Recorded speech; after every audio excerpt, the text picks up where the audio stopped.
Are you familiar with how the Komodo dragon hunts its prey? The answer is both simple and complex, depending on how deeply you look. The simple answer is that they kill their prey with venom. Most will accept that answer and move on, content that they know the answer, never questioning, never wondering if perhaps there is something more. Fools. And some wonder how they get caught in my web so easily. For the wise, there is always another step. Unlike many venomous snakes, whose venoms are often quick-acting, the Komodo dragon takes a very different approach. It stalks its prey, silent as the death it brings. Then the strike. A lightning-fast lunge accompanied by a bite from vicious teeth. And then it stops. The prey flees and believes itself to have escaped. All is not well, however. Over the course of 24 hours, the venom works its way through the prey's body, weakening it, stealing the vigor from its limbs and the breath from its lungs, until finally it collapses and dies. And all the while the Komodo has followed it, waiting in leisure until its meal is ready.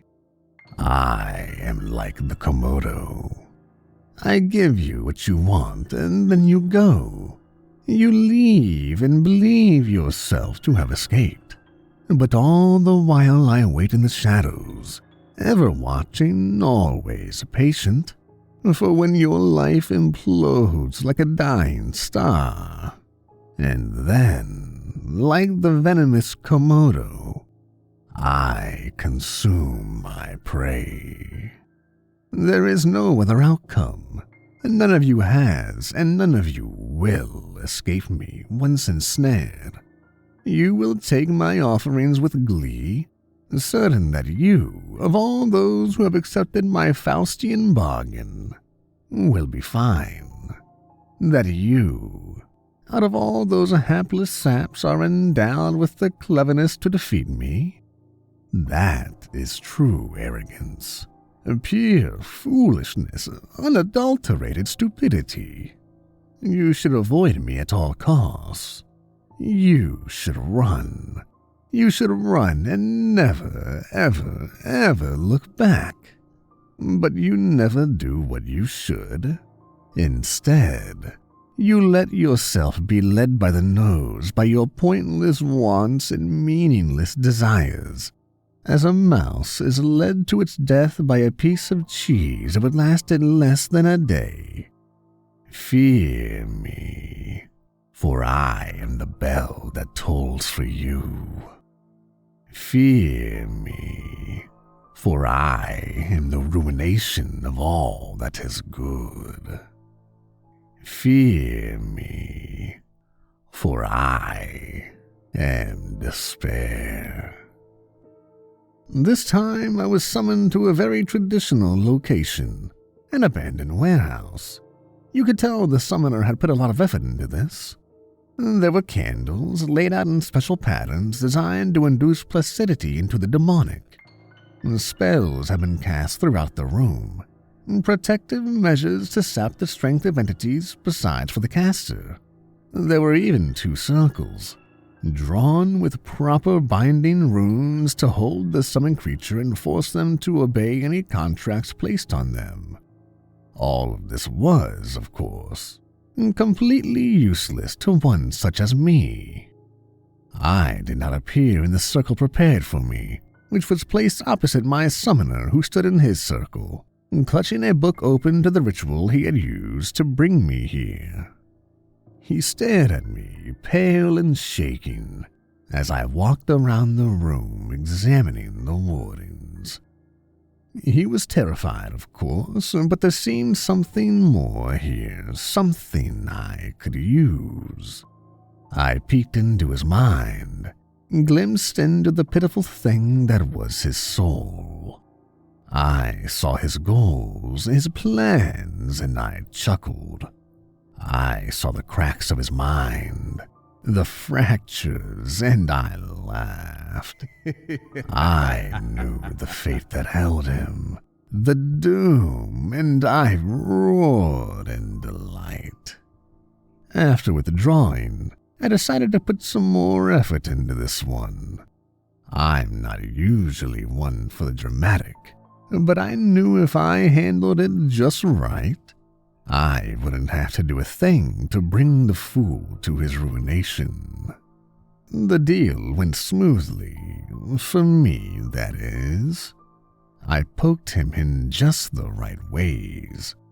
A little here, a little there, and then it went exactly as planned. What did he ask for, you wonder? What did I do? Well, here's his memories. Why don't you have a look for yourself? I spent hours drawing those wardings, and the thing had just ignored them. I clutched my eyes tightly, staring at the creature as it studied my work. Finally, it turned towards me slowly. Dark eyes gleamed at me from underneath the shadow of a tall top hat. He smiled an evil smile, filled with the glee of dark things and the promise of twisted horrors. I shuddered. He vanished suddenly, black smoke streaming towards me from the spot he had just inhabited. The candles extinguished themselves in an instant, leaving the warehouse in darkness. The smoke twisted around me, swirled by my ears, and I heard a soft voice whisper to me, "What do you desire, foolish child?"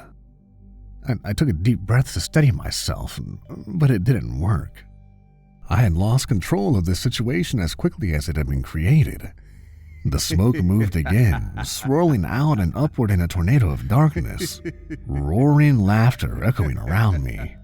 I could see it somehow, even though there was no light left in the room. Everything was in complete darkness, yet I could still see its shape as it twisted and turned. It spun in the air before shooting down in front of me, forming the loose shape of a man made of shadows and holding out a hand. "Wish you for immortality," the words echoed in the empty warehouse. "Life to last an eternity, to watch as the sun dies, the earth ground to dust." The figure beckoned once with its shadowed hand before dissolving back into the shadows, shooting behind me and reforming. I turned to find the figure that, despite the lack of light in the room, appeared as a shadow cast upon the wall. It held out a hand. "Wish you for riches, to have everything that can be bought, to want for nothing." The shadow suddenly seemed to be atop a vast hoard of wealth, seated in a throne. It beckoned once more and then stood up from its throne. It stepped forwards out of the wall. "Wish you for love, to have a companion for all your days, to have a family." A second shadow swirled upwards from the ground and taking the vague shape of a voluptuous woman. The woman stayed for a moment before collapsing in a snap of the figure's finger. The figure stood silent a moment. "All these things and more I can give you. All you need to do is take my hand. So, I ask again." The creature dissolved once more, returning to twist around me again. "What?" the Dealmaker asked. "Do you desire?" My nerves were roaring at me to run, to escape the horror wrapped around me, and to ignore all the sacrifices I had made to find the Dealmaker, to give up my dreams of finally having control. I breathed quickly, fear stealing my breath and the warmth from my body, leaving me cold and trembling. My blood froze. It took me many minutes to gather myself, but finally, I managed. "I wish." I paused, wetting my parched lips. I wished to be able to bend others to my will, their bodies mine to command. I looked directly at the smoky tendril. I'll pay anything you ask. A dark chuckle emanated from the depths of the shadow. There was the sound of a loud thunderclap and the smoke vanished. The candles were lit again. The man who had first appeared was standing in front of me, skin a deathly pallor, black hair, a twinkle of red embers in those deep black eyes, a dark trench coat made of hard angles, and a white glove extended towards me. And there, resting on a too cold hand, was a stone. It was completely normal, except for a small purple gem embedded in the top. I took it in trembling hands, gazing at it in awe. There are a few rules. The Dealmaker's voice brought me out of my silent reverie. What rules? Why are there rules? You said you could give me anything, I demanded, forgetting my fear for a moment in my outrage. The Dealmaker stared at me calmly, and my fear returned, quieting my anger. There are a few rules, he repeated. Firstly, to use the stone, you must simply hold it in your hand when you make a command. Secondly, you may only have 5 people under your control at any time. Lastly, you may only give commands to people you can see. Someone who is given an order and leaves your sight will still fulfill their command, but try to give an order with, say, a letter or a cellular device, and nothing will happen. I seethed. There was nothing for me to do, however. What do you want in return for the stone? I asked, fearful of his answer. The Dealmaker held out his hand again, and I reflexively clutched the stone to my chest. You must shake my hand. I require nothing other than this. Suspicion filled me.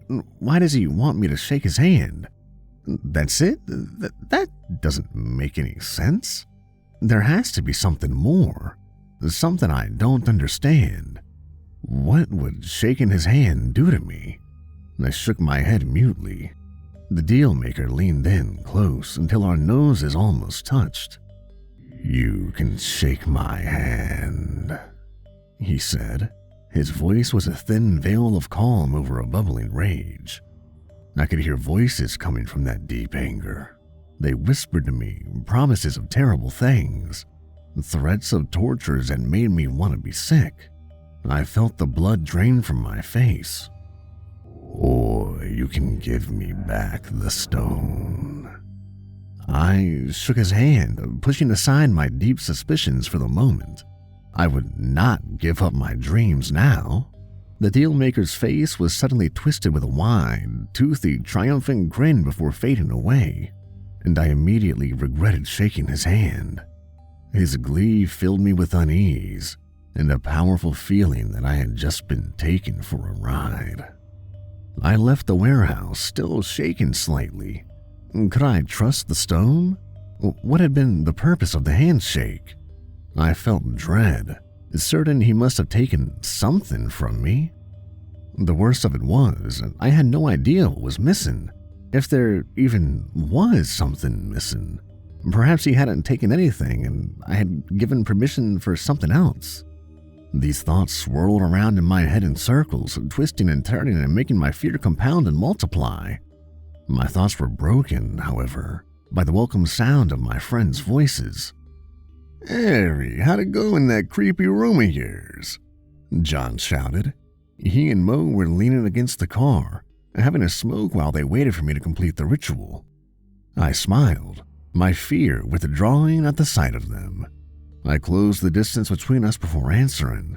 There was no need to shout this for everyone to hear. I motioned for John to be more quiet. It went well. Mo raised his eyebrows.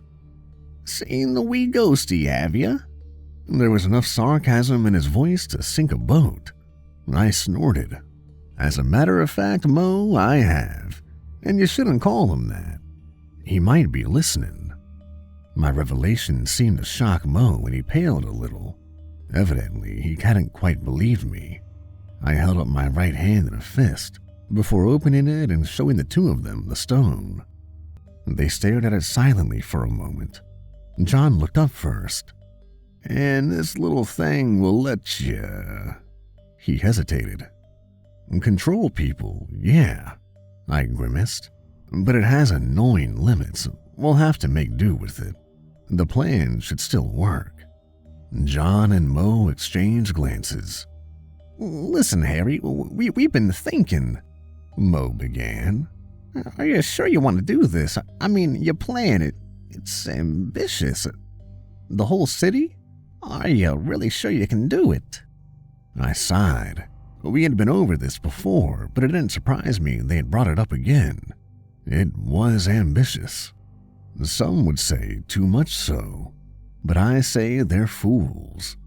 I motioned for them to get in the car. I didn't want anyone to overhear us. I didn't think the Gold Ghosts, the gang I had joined, were following me, but I just couldn't risk it. Once we were in, I told John to start driving before I finally answered Mo's question. "Yeah, Mo, I think we can do it. With the two of you at my side, and with this stone, the gangs of this city will be ours. It won't be easy, but I believe we have the wits, the strength, and the sheer guts to pull this off. We work our way through the Gold Ghosts until our position is strong enough to pull a coup. Then some more direct confrontation with the Royals until we control them too. With both of the biggest gangs under our control, the smaller gangs will fall into place with just a little pressure. When we're done, we'll run. Redacted. All crime will go through us. All the cops will answer to us, and all the politicians will be ours, bought and paid for. We can do this." As I spoke, I could see the two of them begin to see the future I was weaving for them, could see them imagining the life I described. Anything we want, we can have. It'll all just be a phone call away. Everything in the city, every car, every store, every single damn dollar will be ours for the taking. I could see in their eyes that they believed me, and I knew there'd be no more questions about our plan. Our next stop was nearby, so by the time I finished, we had arrived. "Let's go," I said, smiling and opening the door to exit the car. "We have a city to conquer." A spark of flame on a match lit the darkness briefly in flickering light. The light darkened as the match was shoved into a pipe in an attempt to light it. No smoke rose as the pipe remained unlit. The flame extinguished, the light gone. Failure. I sighed and reached for another match. "That thing'll kill you, you know," John mentioned in an offhand voice, his voice an annoyance as I concentrated on lighting my pipe. I let out a soft curse as another match went out. The damp night air was doing my efforts no favors. "Gets into your lungs, burns them something awful. Really ruins them." I persevered. I was so close that I just had to give it one more try. With trembling hands, I moved the match closer to the bowl of my pipe. I took a deep breath and focused on keeping my hands as still as possible. "But that's not what kills you." My focus shattered and I dropped the match. "What kills you is the blood clots, which give you a heart attack." I glared at John. I swear, if you don't shut up, John, I'll kill you." John looked back at me, amused but silent. Without his impromptu health lesson, I managed to light my pipe successfully. After giving me a few moments with my pipe, John spoke up again. "A pipe? Really, Harry? Who smokes a pipe these days?" "Call me an old soul," I muttered. He snorted at that and leaned back against the car we were waiting by. The car was parked by the side of the road near a hub for delivery drivers. Our target would be here any minute, and at that moment, my burner phone rang. I grabbed it and answered. "Yeah," I asked. "Target should be there in 5. Mo spoke quickly. "You ready?" I grabbed the stone in my pocket, turning it over and over in my hands. "Yeah, we're ready," I answered. I hung up the phone. He jumped into the car and started the engine. I got into the passenger side and pulled out the siren and lights, reaching out the side window and fixing them to the roof of the car. Normally, we wouldn't impersonate an officer so casually, but with my new stone, I had a feeling nobody would find out. A few minutes later, a truck loaded with branded t-shirts rolled by us. We pulled after them, the sirens wailing and lights blazing. A moment later, the truck saw us and began to pull over. I got out of the car and walked over to the nervous-looking driver. When he saw I wasn't wearing a uniform, his face turned confused. Then it turned angry. I quickly pulled out the stone. "Wait," I commanded. The driver immediately froze. "We're gonna make a little detour. There's nothing wrong. I'm gonna go with you inside the truck." The driver's face went blank for a moment, then became happy. Although for a brief moment, I could have sworn he had given a small, creepy-looking smile. But it was only for a moment. I shook my head, clearing the disturbing image from my mind.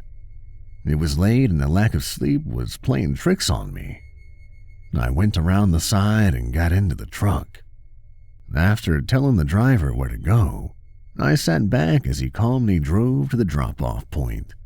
When we reached it, Mo and John were waiting, ready to unload the truck. With the driver's help, we got the entire contents of the truck into our warehouse.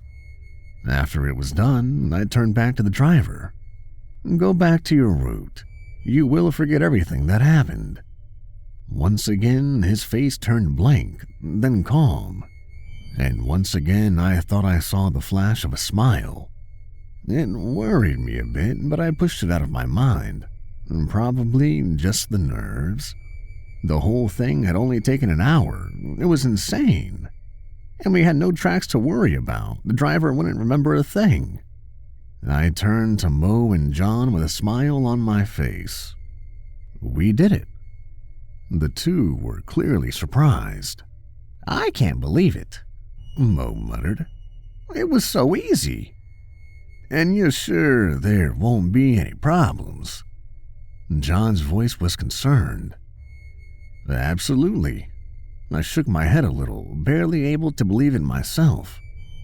"He'll go back with no explanation about why his whole truck is empty.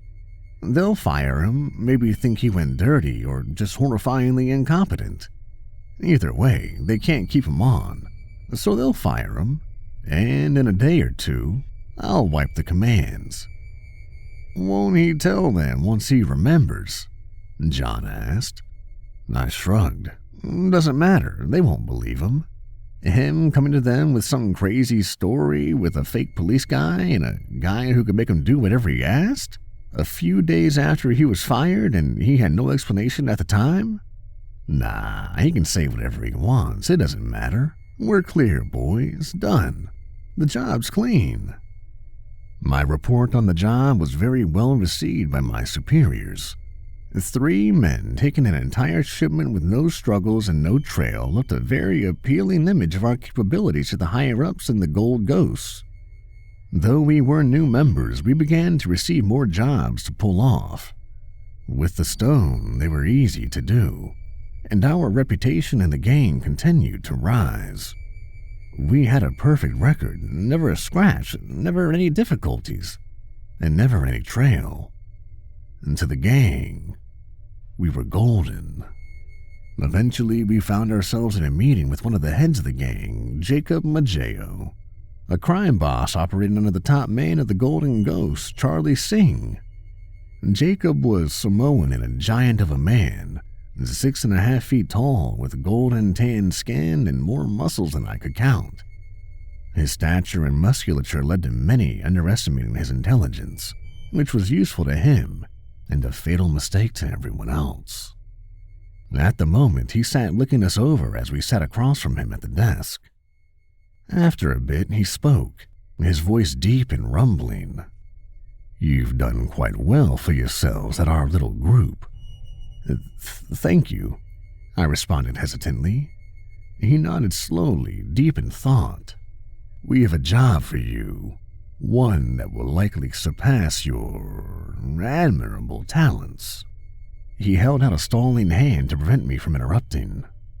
"Just listen. You're not required to accept. We have a source that tells us that the Royals plan to raid one of our storehouses tomorrow night. They will outnumber you. The only advantage you will have is they do not know that we know. Still, it is highly unlikely you would be able to stop them. We can afford to lose this shipment, but we would rather not. If you would accept this job, I would expect you to fail. But if you don't..."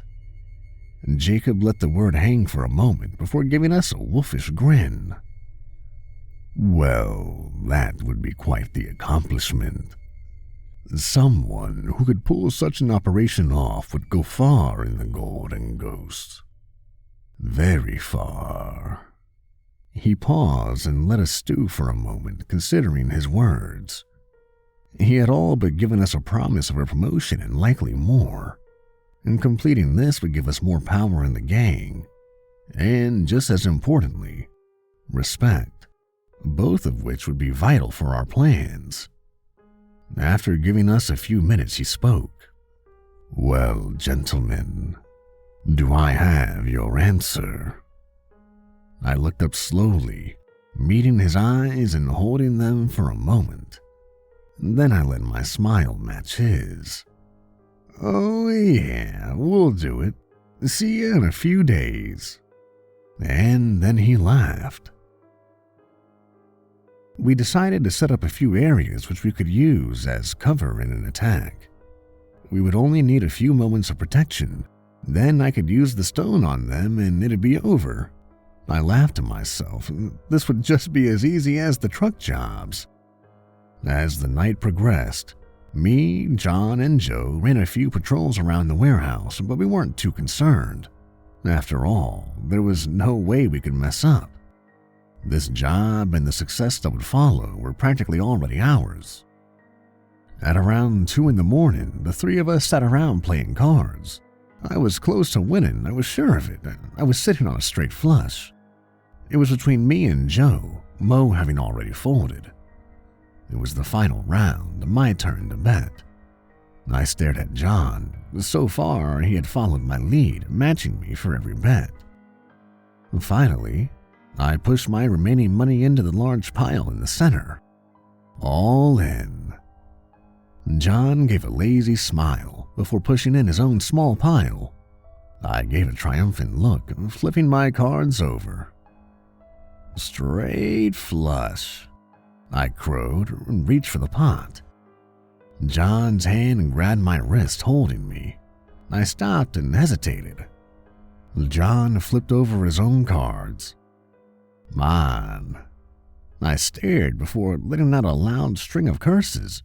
He had a royal flush, the bastard. Mo chuckled as John began to laugh at my stunned expression. He threw his whole body into it, head thrown back as he let loose. The bullet hit him right in the forehead. The chair, which had been tipping backwards, fell with a crash and John's body sprawled lifeless to the floor. I stood frozen before jerking backwards in my chair. I felt a bullet whiz by my ear. I dove behind one of the blocks we had set up. Out of the corner of my eye, I saw Mo do the same. Once safely behind cover, I peeked over the top and finally saw my attackers. 5 royals entering the room, handguns out and ready as they entered in an even spread formation. But the number didn't matter, because they were within my sight. "Stop," I said. They froze. It was over then. I breathed a sigh of relief, which turned into a sob halfway through. John was dead. They had killed John. Rage and shame mixed in my chest. It was partly my fault. If I hadn't been so careless, so stupid, John would still be alive. But I wouldn't take all the blame. These sons of bitches had played their part as well. The anger overcame my shame, and I walked away from my shelter and towards the still frozen royals. Mo came out as well. The same anger that boiled my blood burned in his face. As I gazed on the royals, my rage cooled and turned dark. I narrowed my eyes. They didn't deserve the time it would take for me to kill them. So I let them do it. Kill yourselves. One simple sentence. As I watched their faces turn blank, and then they raised their guns to their heads and fired. I watched in horror.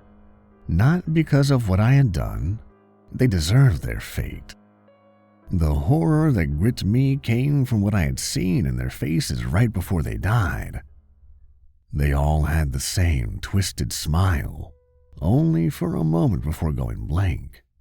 I couldn't ignore it this time. What the hell was going on? What had the Dealmaker done to me? What had I done by shaking his hand? My thoughts were interrupted by Mo's hand grabbing my shoulder. I looked up and saw the sadness in his eyes and remembered once again, grief ripping through my heart. John was dead.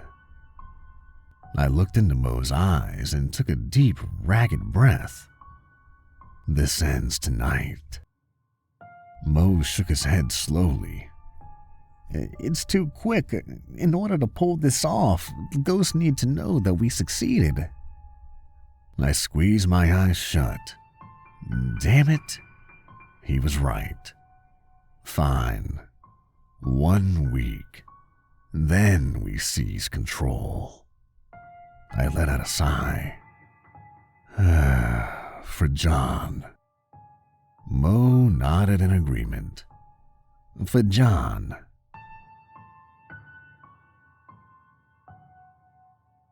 I didn't sleep the night before the first half of my plan would come to fruition. Instead, I sat on the edge of my bed, staring at the stone as I turned it over and over in my hands. The same thought running through my head over and over. Had someone betrayed me? I went over the last mission in my head as the stone flipped. I hadn't thought the royals would come so early in the morning, and they shouldn't have known we had anyone watching the warehouse. Jacob had said as much. I paused. The stone halted its movement. Had Jacob lied? Set us up? Perhaps. If he thought we were rising too fast. Maybe he thought we were coming for his position?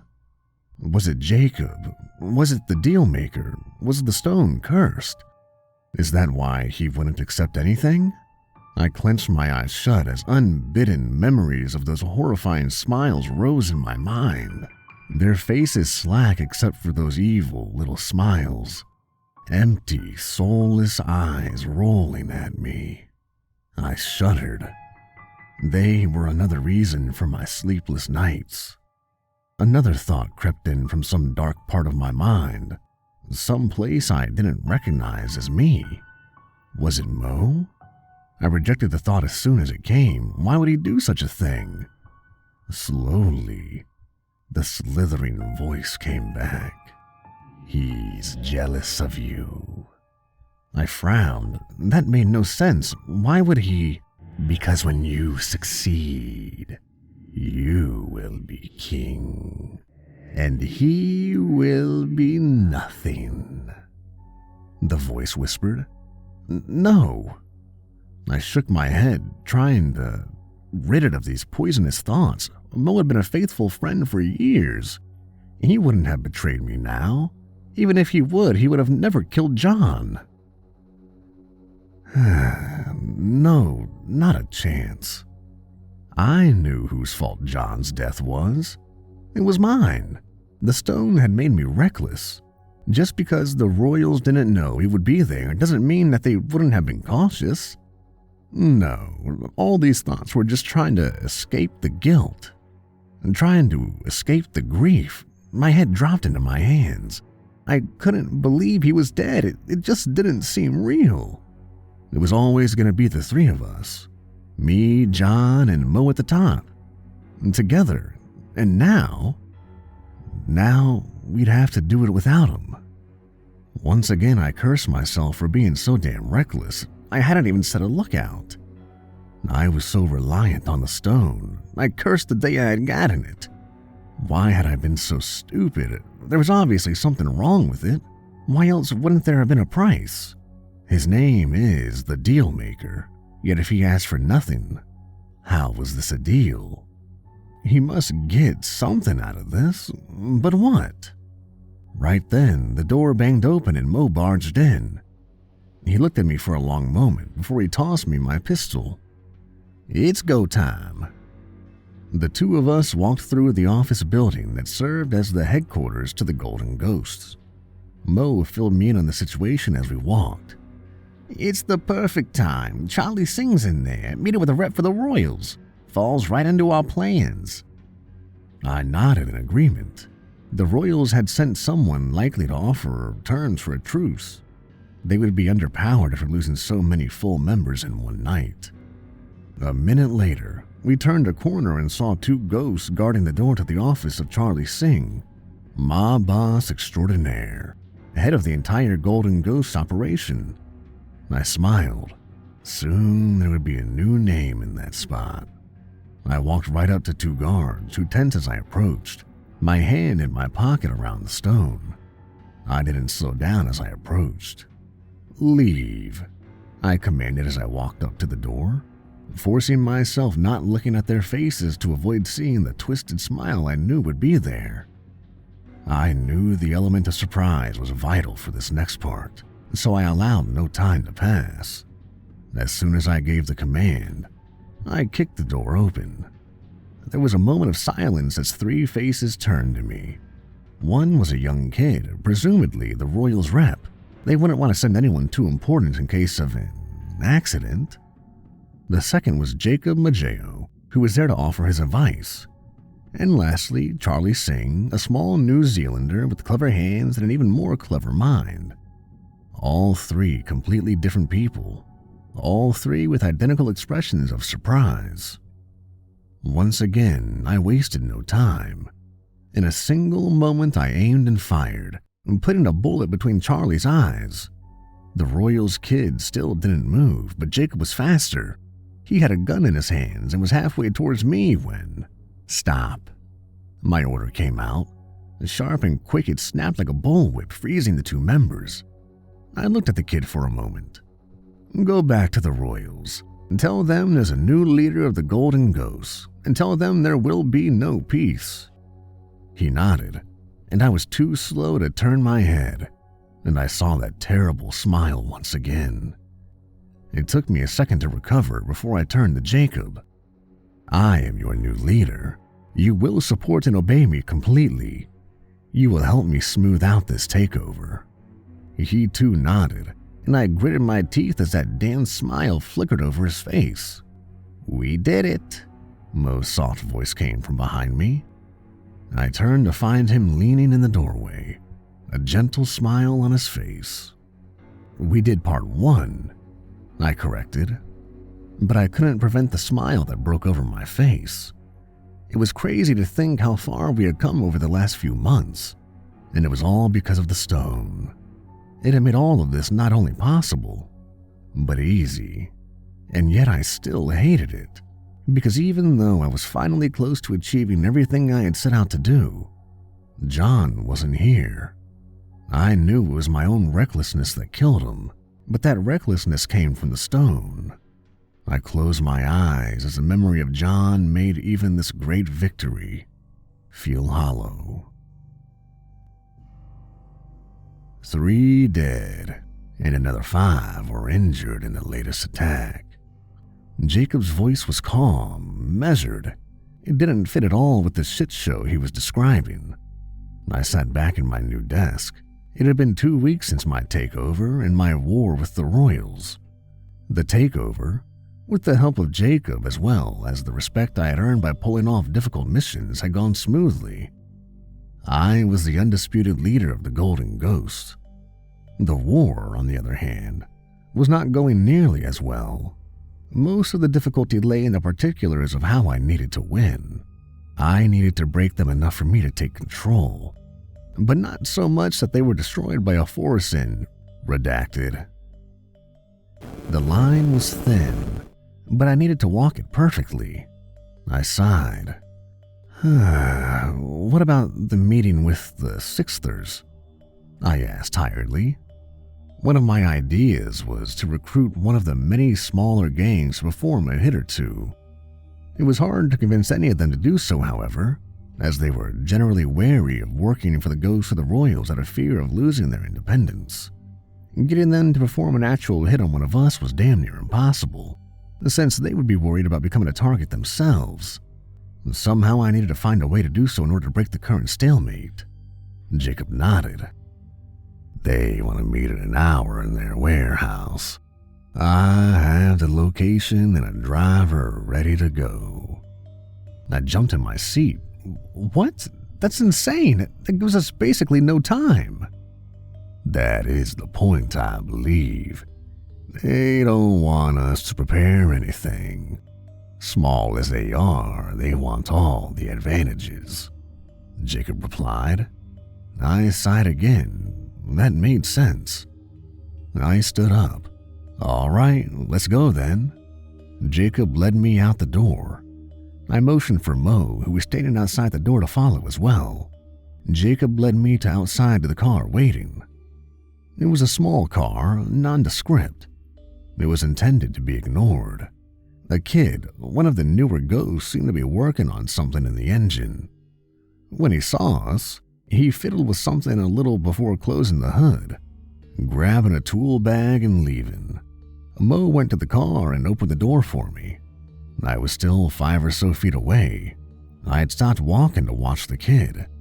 Something about him seemed familiar. I remembered then, the realization flowing over me like a bucket of cold water. It was the kid who represented the Royals for the meeting with Charlie. Oh, fuck me. An explosion of heat and light burst right in front of me. And then, darkness. He's not dead, in case you're wondering. Although the more astute of you will have realized this, since the title does say Part 1. But this is where we will stop for the moment. Harry's story is not yet done. Indeed, we have taken only the first step, laying the foundation, showing his rise to power. I will return with the second part at a later date to finish the tale, and to tell you of the broken man at the end of the story, how the cracks began to grow and widen until it all just fell apart. Until then, however, I bid you farewell. May your dreams be nightmares, and nothing but pale reflections of your daily life. I am the Dealmaker.